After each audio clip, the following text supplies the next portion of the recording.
Hey everybody, welcome back. Jose here. Today is my very first episode of Ask Mrs Bricksie. So these are questions that were based on our announcement video for the change in Beyond Bricksie to Mrs Bricksie. So if you have any questions that you would like answered in a future episode, please be sure to drop them in the comment section of this video and maybe they will get answered next time. Okay, so we're just going to jump right into it. So Annie asked, how quickly after Jordan got back into Lego did you realize you loved it too? And what is your favorite type of Lego? So actually we get asked this question a lot. When did I get into it versus when did Jordan get into it?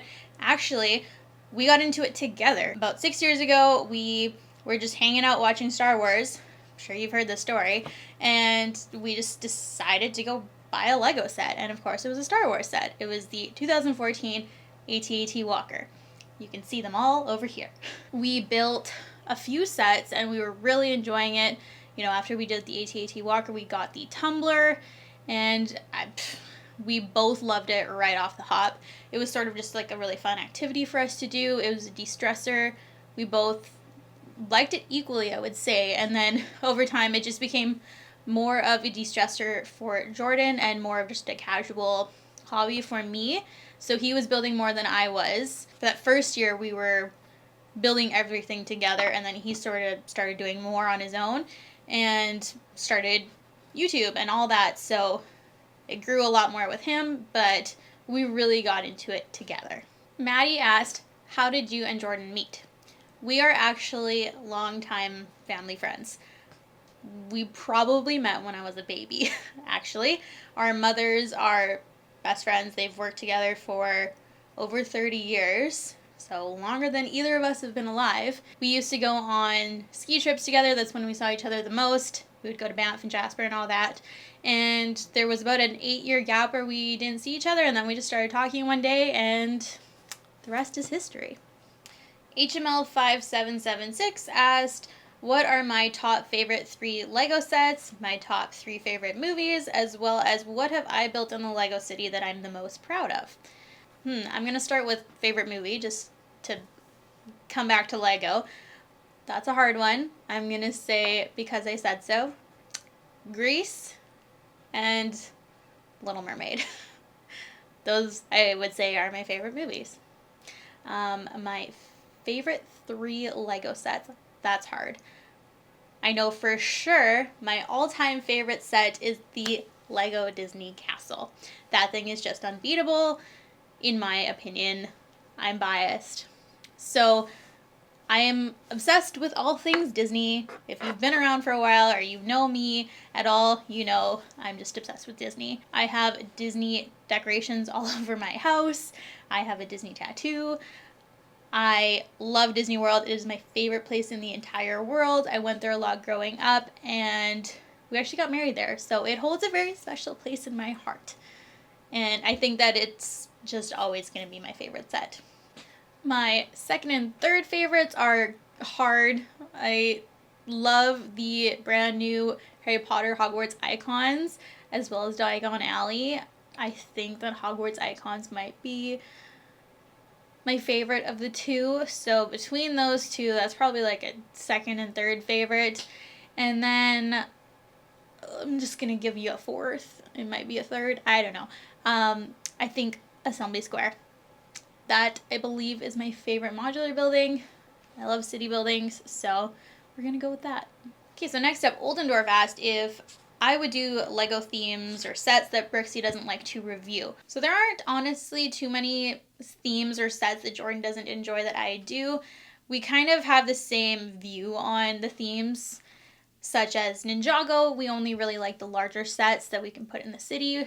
You know, our Ninjago district. The Monkey Kid and Minecraft, we've never gotten into those. So it's not that we don't like them, we just don't know, but we're not interested in getting into those. The only thing that I think I see a little more potential or enjoyment in is some of the Friends and Disney sets.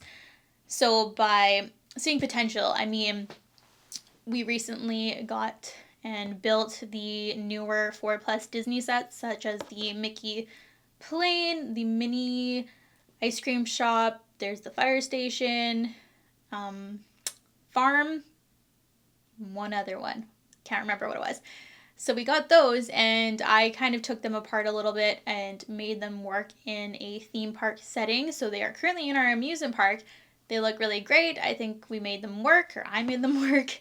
And that's kind of seeing the potential in those kind of sets. And I actually have a plan for a Friends set. We don't get many Friends or Disney sets apart from the larger stuff. So Winnie the Pooh, the Disney Castle, the mini Disney Castle. But we don't get too many aside from those. But I think I have some plans for some of them, or some potential plans. You'll maybe see some more on that in the future. I don't know if you will see it on Bricksie or if you'll see it on Mrs Bricksie. Usually full-on Lego content is done on Bricksie, so you'll probably see it there. But if you see Disney or Friends sets, it's probably my doing, so I'm probably the one working on that. Brick Von Baron asked, what is my favorite thing that I've created and what is my favorite thing to do with Lego?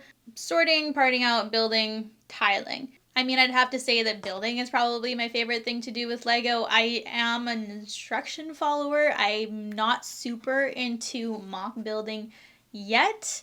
So I do like following instructions. I love to look on like Rebrickable and Instagram and stuff and see other people's designs and at the very least take inspiration from them if I want to build my own, because I'm just not that advanced of a builder yet. But I do enjoy kind of looking through Rebrickable for ideas. There's so many things on there. For what I'm most proud of, this is a little bakery. I did kind of get some inspiration from a Rebrickable model, but it was my first ever building that I did all on my own, so I am pretty proud of it. Probably my biggest thing is just detail work. It's just a matter of doing it. So we like to do those projects in like big chunks and just devoting all of our time to them over a couple of weeks. So recently we did the amusement park over here. We worked on that for like a solid month. So between the amusement park and the campground, we did those ones together. I primarily worked on the beach, and the underwater area I did entirely myself. We have lots of ongoing projects, lots of plans, so do really enjoy the detail work there. I'm kind of going to tie the answer to this question into the next one, which was from Vivek, who asked, what more details can I bring to Brickminton? Asking, because mentioned by Bricksie, you're great at detail, and I can see so too. Kind of tying into that last point I made, there's a lot of detail that we've done. I think to better show you, I'm just going to take you on a little tour of the Lego room. So detailed projects. Obviously, the amusement park is our most recent. We love this area now. It is just awesome. It is jam-packed full of details. There's one of the Disney things that I was talking about, the 4+. The campground area / forest is one of the older projects that we worked on together, and we really love this area. It's full of so much detail as well. Especially Grop over here. He's hidden in the trees. I love that added little detail. And Winnie the Pooh. Gotta love that. When I started in April, the beach was actually one of my first projects. I think it looks great. We actually do have to make some changes over here, but that will come in time. One detail project that I actually am very proud of, this was completely all on my own, had to use lots of creativity with different part usage, was the underwater area. I think this area is just so cool. I did all kinds of coral, all, shapes, sizes, heights, everything. Got fish swimming around. Mini figureheads, just so many different things, chair elements. There's a lot going on down here, and I really love this area. Now for some upcoming projects that we have to work on.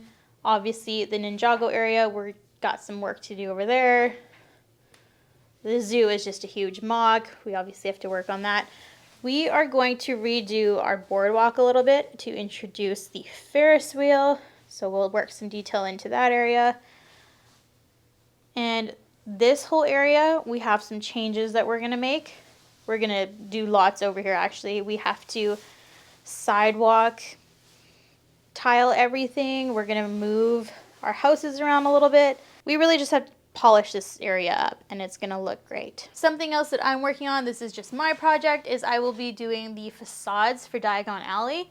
I have this totally planned out. I've got my parts on order, and I'm excited to do that. It's going to fit in with the pop culture theme, and it's just gonna fill out the street nicely. So Snowlena asked a few questions as well as some comments. Love those comments. Hippo ordering tips from Bricklink. I don't know if that's a comment or a question. I don't know if I can explain how I ordered the hippos incorrectly. You just gotta make your mistakes.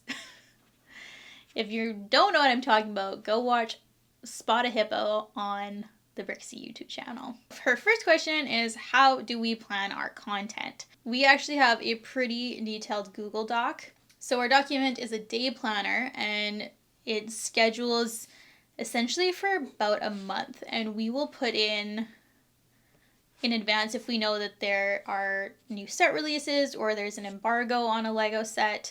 Jordan obviously is a Lego ambassador, so if we know that there's an embargo on something, we plan that way in advance, as well as we know that we have to live stream that build and we have to review it. So those are generally scheduled at least a couple weeks in advance. Then we have to work around those. Sometimes embargoes happen and we are given a couple days notice, so we might have to kind of shift around our schedule. From there, it's kind of just based on priority. You know, if we're working on a Lego City update or we're building something and it has to be reviewed, we know that that has to come out as soon as possible. Sometimes we have videos that are just filmed so that they're ready to come out at any time. Yeah, we basically just have this Google sheet and our days are mapped out. We put what our video is for that day. We put what the live stream is going to be, our activities that have to be done that day. Yeah, so we will go through this sheet multiple times a day and we'll look at it and we'll decide what has to be done. So we'll see that, you know, this video X is going to be released 4 days from now. Should that be done today? Should it be done tomorrow? Maybe it can be done the day before. It kind of depends what it is, how much time we have. We'll decide if we need to live stream and kind of go from there. But essentially, we're very well organized. It's just a matter of deciding the order of which to film things. Also, of course, like I said, embargoes might happen and we only have a few days notice, or whatever it may be. Sometimes things take priority and we have to shift our schedule. Sometimes we have to shift 2 weeks worth of content in order to accommodate one video coming out. We don't necessarily love to double upload in a day. Sometimes we have to, just because sometimes we're so far ahead, and not that it's a bad problem, but sometimes we're so far ahead, we have too much content and there's nowhere else to put it, so we'll just double upload. So normally if you see a second video in a day, we probably had no other choice. Next question is, how do we plan the city? Honestly, we don't really. We just kind of go with it. We generally will just decide that we want to work on a certain section and we just do it. Our next project is going to be the residential area, and what we'll probably do is just remove all of the sets from that area, set them aside, and move things around. We might decide where we want each house and then place our roads around it. We'll do our trees and all that. Residential is a bit different. We've honestly never gone super highly detailed in our residential area, so it's honestly going to be very different than any kind of residential area update we've ever done. So I'm looking forward to that.